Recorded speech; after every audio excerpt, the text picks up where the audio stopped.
नमस्कार, नादीप्स किचनमध्ये आपले खूप खूप स्वागत। आज आपण नादीप्स किचनमध्ये जिरा राईसची रेसिपी बघणार आहोत। तसं तर जिरा राईस प्रत्येक घरामध्ये बनवला जातो। जिऱ्याला फोडणी दिली आणि त्यामध्ये तांदूळ शिजायला टाकला की आपला जिरा राईस झाला। पण तुम्हाला अगदी रेस्टॉरंट सारख्या चवीचा जिरा राईस हवा असेल, ज्यामध्ये जिऱ्याचा अगदी छानसा फ्लेवर असेल आणि तांदूळ पूर्णपणे शिजून सुद्धा त्याला एक क्रंचीपणा असेल, ज्यामध्ये भाताचा प्रत्येक शीतनशीत हा मोकळा सुटसुटीत असेल, असा जिरा राईस बनवण्यासाठी ही रेसिपी नक्की बघा। यामध्ये तुम्हाला भरपूर काही टिप्स सांगितले आहेत। चला तर रेसिपीला सुरुवात करूया। अशाच नवनवीन रेसिपीसाठी नादीप्स किचनला सबस्क्राइब करा।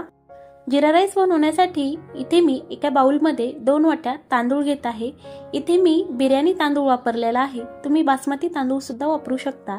यामध्ये पाणी टाकून हा तांदूळ आपल्याला स्वच्छ असा धुवून घ्यायचा आहे। 2 ते 3 पाण्याने हा तांदूळ आपल्याला व्यवस्थित धुवून साफ करायचा।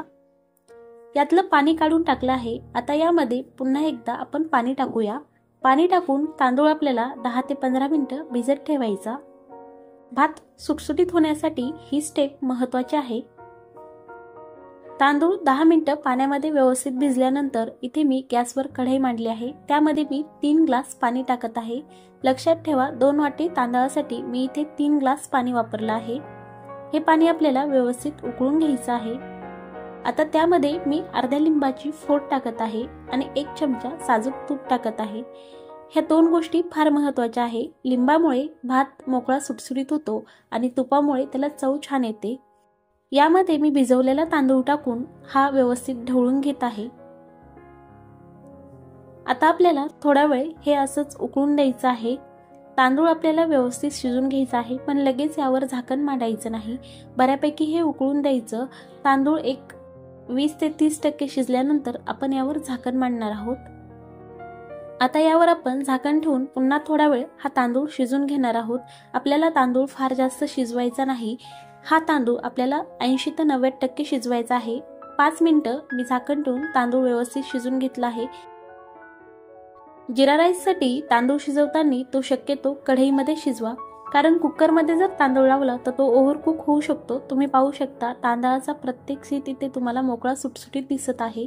याच पद्धतीने जर सपोज तांदळामध्ये तुमच्याकडून पाणी जास्त झालं तरीही 80 ते 90% तांदूळ शिजल्यानंतर गॅस बंद करायचा। मी तुम्हाला इथे दाखवते, या पद्धतीने तांदूळ शिजला पाहिजे। पाणी जास्त झालं तर तुम्ही गॅस बंद करायचा आणि नंतर त्यातलं पाणी सेपरेट करून घ्यायचं आणि तांदूळ सेपरेट करायचा। आता हा तांदूळ थंड होण्यासाठी आपण ठेवणार आहोत। त्यासाठी मी इथे एक गाळण घेतली आहे, त्यामध्ये हा भात टाकत आहे। या भातामध्ये पाणी नाहीये, तरीही मी भात गाळणीमध्येच टाकला आहे, कारण ताटामध्ये भात टाकल्यानंतर खालचा भात हा गच्च होतो किंवा तो एकत्र जमल्या जातो।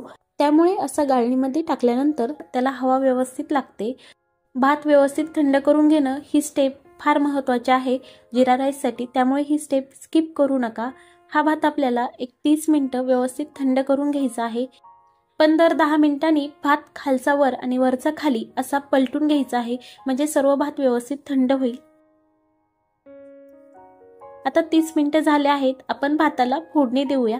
फोडणी देण्यासाठी मी कढईमध्ये 2 पळ्या तेल टाकत आहे। इथे मी 2 टेबलस्पून तेल वापरलं आहे। तेलाऐवजी तुम्ही तूप सुद्धा वापरू शकता। आधी आपण भातामध्ये तूप टाकलं होतं, त्यामुळे भाताला तुपाची चव लागणार आहे। आता यामध्ये 1 चमचा जिरे टाकूया। या भाताचं वैशिष्ट्य म्हणजे हा जिरा राईस आहे, त्यामुळे यामध्ये थोडेसे जास्त जिरे टाकले जातात। हे जिरे व्यवस्थित तडतडले की यामध्ये आपण भात टाकणार आहोत। आपण हॉटेलमध्ये जो भात खातो तो भात हा व्यवस्थित शिजलेला असतो, प्रॉपर शिजलेला असतो, तरी पण त्यामध्ये क्रंचीपणा लागतो। ते याच कारणामुळे, कारण ह्या भाताला वरतून या पद्धतीने पुन्हा एकदा गरम केलं जातं, त्यामुळे तो भात क्रंची होतो। ढाब्यावर किंवा रेस्टॉरंटमध्ये सुद्धा या पद्धतीने आधी भात बनवून थंड करून ठेवलेला असतो। ज्यावेळेस ऑर्डर येते त्यावेळेस ते पटकन याच पद्धतीने जिऱ्याची फोडणी देतात आणि जिरा राईस तयार करतात। तुम्हाला सुद्धा तीच मेथड फॉलो करायची आहे। आता ह्या भातावर आपल्याला थोडीशी कोथिंबीर टाकायची आहे। कोथिंबीर अगदी बारीक चिरून घ्यायची आहे। इथे मी कोथिंबीरीचे पानं यूज केले आहे। अगदी थोडीशी कोथिंबीर आपण भातावर टाकणार आहोत आणि पुन्हा एकदा भात व्यवस्थित मिक्स करणार आहोत। या पद्धतीने भात बनवल्यानंतर तुमचा वेळ वाचतो। दुसरी गोष्ट म्हणजे जर घरी गेस्ट येणार असतील तर तुम्ही आधीच हा भात रेडी करून ठेवू शकता आणि ऐन वेळेला त्यामध्ये जिऱ्याची फोडणी देऊन तो गरम करू शकता, म्हणजे जिरा राईस तुमचा तयार होईल आणि तुमचा वेळ सुद्धा वाचेल। घाई गडबडीमध्ये ही पद्धत तुम्हाला फार उपयुक्त ठरू शकते। तुम्ही इथे हा जिरा राईस बघा, किती मोकळा सुटसुटीत दिसत आहे। भाताचा प्रत्येक शीतलशीत हा मोकळा झाला आहे आणि चवीला सुद्धा तो तितकाच छान लागणार आहे। जरी तेलाचा वापर केला तरी त्यामध्ये तुपाची चव जाणवणार आहे, कारण आपण भात शिजवताना तूप टाकलं होतं। आपण हा भात आता सर्व करूया। तुम्ही पाहू शकता भात सर्व करताना सुद्धा तो तुम्हाला फार मोकळा सुटसुटीत दिसेल। तर याच पद्धतीने ह्या सर्व टिप्स फॉलो करून तुम्ही हा जिरा राईस नक्की बनवा आणि राईस कसा झाला कमेंट्स करून नक्की सांगा। तुम्ही जर नाददीप्स किचनवर नवीन असाल तर नाददीप्स किचनला सबस्क्राईब करायला विसरू नका। सोबतच बेल आयकॉनवर क्लिक करा। पुन्हा भेटूया नवीन रेसिपी सोबत। धन्यवाद।